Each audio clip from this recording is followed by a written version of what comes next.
Guilty secret time. A lot of MSPs will admit to holding on to long-term clients, but not by design. It just kind of happens that way. If this is you, do you not feel this guilty secret is also a dangerous one? In which case, you need to hear from my special guest today. New clients are great, but if the majority of your earning potential comes from keeping and upselling your current clients, you got to check this out. How do you remove the risk of losing your clients? How do you make it an easy system? And how will your MSP benefit? Let's find out. Hi, I'm Melissa Hockenberry, founder of First Things First Training and Consulting. And it's amazing to have you here on the podcast, Melissa. Thank you so much for joining me. We're going to talk about one of the most important aspects of marketing an MSP that actually kind of gets forgotten, and that's retention. I think most MSPs have insane retention built into their business, but I don't think many of them realize that some of that retention is down to something called inertia loyalty, where it just feels too hard for the customer to leave this MSP to go over to that MSP. So while most MSPs do enjoy that retention, they perhaps don't understand why they've got that retention and maybe don't even have a system or a strategy to focus and actually bake retention into the product. So that's what we're going to talk about today. Let's first of all look back at your career and what you've done, because you've been in the channel for a very long time, haven't you? I have. I want to say I started at 10, but that's not true. So I've been in the channel since 2004. I started with Autotask and was with Autotask that became Datto, that became Kaseya for 18 and a half years, and started out on my own business in February of 23. Amazing. And what was it that made you, I mean, that's a very long time to survive of what was, I guess, a small, quite focused team right at the beginning up to being one of the biggest vendors in the channel. Let's talk about that journey before we talk about what made you leave. So what was that like, staying through those amazing transformation years? It was phenomenal. As a student of business, like my undergraduate was in marketing and business, and I got my MBA in my early stages of Autotask. It was phenomenal to have that experience.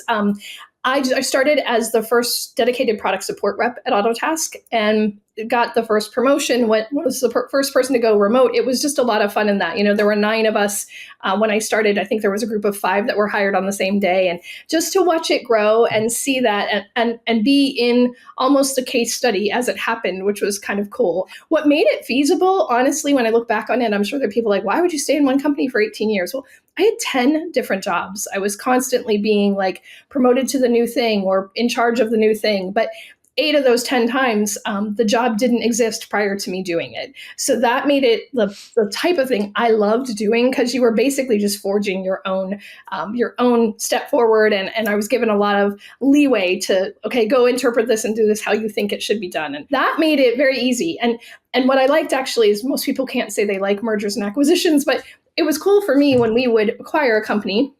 One of them happened to be in Denmark, and I had studied there for 4 months, so it was fun to know the culture of that company. It was also interesting when we were, merged or acquired, because I was lucky enough to be in a position where I was often dumped over on the enemy lines. I was often one of the first people to go work with the other group, and they were always amazing people. And so even though I was there 18 and a half years, and man, that's a long time, it never felt like that. It felt very new all along. And when Datto and Autotask merged, that was a really cool point, because I think at that point I'd been there, I guess it was about 13 years or so. And probably at the point where I was getting sort of like, I should try something different. And the cultures were very different. So it really did feel like I started working for a new company. And I was within 6 months, I didn't work with any of the peers I had worked with before. I was totally submerged in a Datto or a new employee group. So it was really fun. It was a lot of fun. Yeah, what an amazing story. And I can completely see how, it's not really 18 years with the same business at all. You did eight different things, 8 totally different things there. What was it that made you finally decide to leave a couple of years ago and go and do your own thing?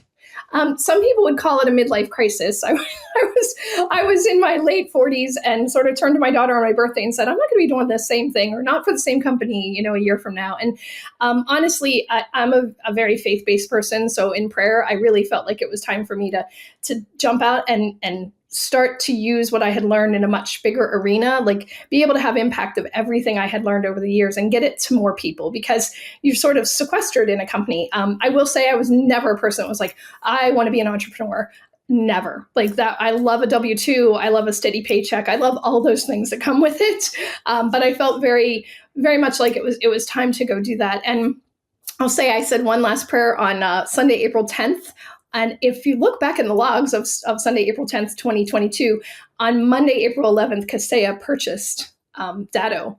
And so Wow. people say that was it. I was like, that was like kind of that final sign for me that, okay, it's time to go. And it just, the people I worked with at Kaseya were wonderful people as well. And I had a great team that, I was pulled into there as well, but it was definitely time to go. And it was perfect timing for me. It was you. You did this with your prayer. You made this happen, all this consolidation. Just out of interest, how old was your daughter at the point you decided to leave Kaseya? That's a great question because, in that, something I tend to leave out was when my daughter was 4, Autotask had actually eliminated my position and said, well, you can take back and go do this other thing. I was doing proactive work. I was doing retention work in all sincerity. And they're like, we really need to do, this other reactive work. And so I stayed in because I live in the remote area of Pennsylvania and the finding of a job. And but my daughter at the time at 4, when I wasn't sure if I was going to stay or go, she said, Mom, you love your customers too much. You can't go. Well, fast forward a decade later, and I have a 14-year-old who is coming into an expensive time in her life, right? And I decide to cut our income in half. But I think I will see that she'll remember budgets more, but she also will remember that her mom, who was over 50 when I did this, took on a brand new life adventure at 50. And I think that, I hope that speaks more volumes than she actually had to, pay for her white leather Converse that I said were too expensive.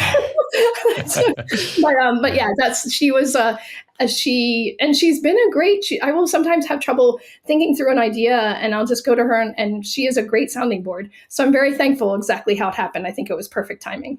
Yeah, that's amazing. It's an amazing story. And I have a 14-year-old as well. I appreciate your daughter is a few years on now.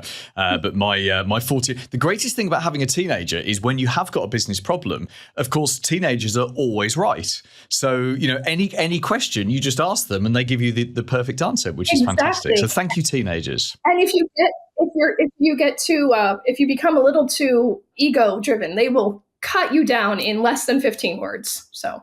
Oh, yes. Yes, absolutely. I drive her to school in the mornings and it's like a 20-minute journey and she can go through all the range of emotions and I can be the best human being at the start of the 20 minutes and the worst at the end. Anyway, let's not talk about our children. Let's talk about retention. So the thing I said right at the beginning, which is maybe slightly a provocative thing, which is that MSPs have great retention and assume that it's because they offer a great service. Yet I believe not all, but many of them have great retention because their customers are staying through inertia loyalty. It feels easier to stay than to move to another MSP. In fact, that inertia loyalty is a double-edged sword. It keeps your clients with you for years and years, but it's what makes it harder for you to win new clients and wrestle them away from other MSPs. So is this your experience as well, that MSPs don't really take retention seriously?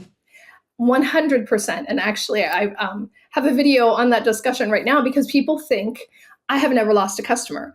And I will say that doesn't mean you have a retention plan, right? You have to be intentional about this. And even if you've never lost a customer, but you don't know why they stay, that's a great indicator that you don't have a retention plan because you don't know why your customers are still with you, right? Oh, they just are. That's wonderful. That's like, I hope you don't take the same approach to your marriage, right? Oh, they just stay. It's a great phrase, the loyalty, and you're 100% correct. And to me also, I don't think MSPs, again, love this group of humans, could have gone out and worked with a lot of other people and really kept finding my way back to the space and was just a great group of people. However, I think they don't always have the customer viewpoint. They just have the technology and they want to get done and they want to deploy it and do it quickly.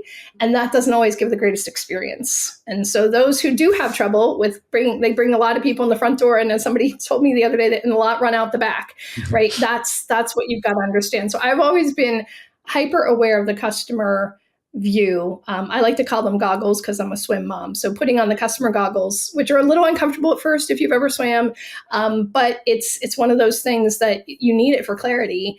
And that's what I'm hoping to help MSPs build in before they make a change, understanding what impact that's going to have, understanding why people do stay with them so that they don't make a change that is detrimental to that loyalty. So let's talk about putting on those customer goggles, and I love that concept. If you're working with an MSP, well, let's take the average MSP that listens to this podcast. So it's typically, business owner or manager. They've got, I don't know, maybe 3, 4, 5 techs. They could be a one-person band. They could have some techs. It could be bigger. But if we assume that they're not doing anything proactively for retention, so it's something they've intended to get round in 2023, in 24, now in 25, and it's now back on their radar again. Where do you even start? What are some of the practical things that you should do? Should you look at what kind of customers you've got? Should you be doing analysis? Should you be talking to them? What's the best way to get started?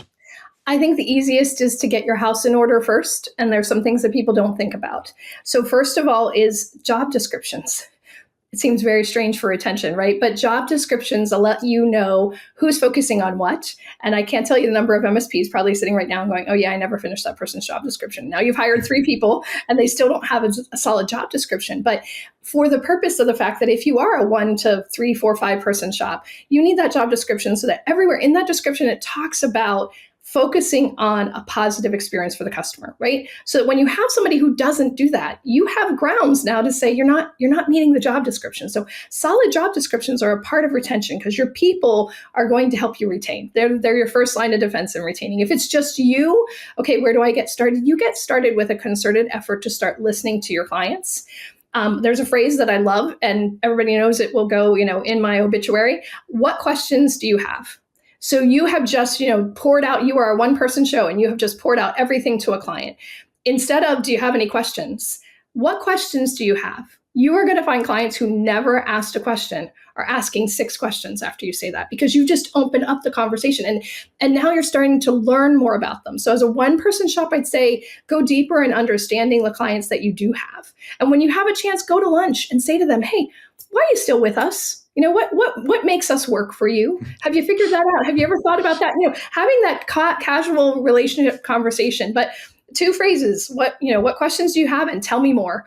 They're a very powerful phrase in learning and understanding. So if you're a one person, I'd go there. If you're more than a one person, I'd start with your job descriptions and I'd start with your documentation of how you interact with your clients. So you have consistency. So those are the tools towards retention. If you're beyond that, then we talk about surveys, listening posts, those kind of things. Okay, well, let's come back on surveys and listening posts in a second. You just said something which, as a fellow business owner, struck fear straight into my heart, which was, why are you still with us?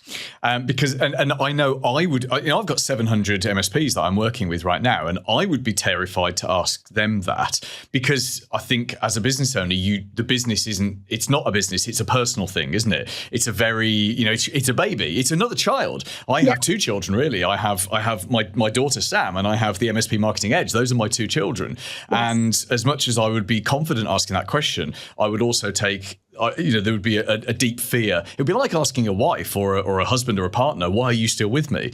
And maybe we'd be a bit more confident with that because it's a one-on-one relationship. So do you find with the MSPs that you work with that they are also terrified to ask that question, whether it's those words or whether it's slightly different words? And if that is the case, how do you help them to have the confidence to directly ask and to find out why someone is sticking with them? I think, yes, there are some people that, a lot of their clients are personal connections, which I think there's a danger in that too, which if we have time, we can get back to that. But so they don't have a problem with asking that. But for those that have a problem, I think the big thing is always being able to put the business in front of yourself. Yes, it is you. You and the business are one thing, but understanding that you can only improve if you're asking for feedback. Or I love the Daniel Pink statement of ask for advice, right? Like maybe it's easier to start with what could we have done better in this situation for you? Even if it looks like it went well, what could have done better? Or what could we have done better? Or get a specific thing. I can kind of weave surveys in here a little bit because some of the things that people do with surveys, which are wrong, is they'll take, 100 clients and send them a survey. And what if you get 15 that hate you from that? How are you going to get back to them within a business day, right? Like you need to think about what if they don't like me? So if you're starting surveying, I think that's a good way because at least that gives, if you're not doing any of that, at least that's kind of a third party way to get in there. But remember, most people who are really upset don't always answer a survey. There are just survey people. So you need to get to your client. You need to get in person and have that conversation. And maybe it's just going out and having lunch or bringing donuts to their office and just being around the water cooler and just saying to them like, hey, how are things going for you? And because every MSP should be not looking just to talk about technology, but they should be looking to talk about strategy. And then those can be bigger questions. And you start to build relationship. I have a statement that says, relationship builds retention and retention builds revenue. So you start with just building relationship. And then the questions that are sometimes difficult come a little bit easier after that. Yeah, I love that. So some of my takeaways from that, you're right, Daniel Pink's question of can I ask for some advice, which is essentially saying, can I have some feedback, but without using the F word, the feedback word. Yes, I absolutely love that. Yes. Yeah, and I see surveys as a lazy way of doing it. And I know when you've got thousands of clients, if you're a big company with thousands of clients, it's the only way. But the reason I think it's lazy is because exactly as you say, Melissa, there are survey people, right? I'm not a survey person. Whenever I get a survey, if I can press a button, like a customer thermometer feedback, happy face, I'll do that. But if it's this will only take you 15 minutes, and it's what's that methodology? The one that says on a scale of 1 to 10, how likely are you to recommend us? And it's got a specific it's the NPS. name, hasn't it? Everybody has it's NPS. Bastardized because it's supposed to be one question. It is, yeah. It is, yeah. So NPS standing for Net Promoter Score. So it's go and Google it if you don't know. If you're listening to this and you don't know, go and Google it. But to me, you're only ever going to get a subsection of people. I always think the greatest value comes from talking to people. We did a massive project 2 years ago to completely revolutionize and update and change how we delivered what we do for our members.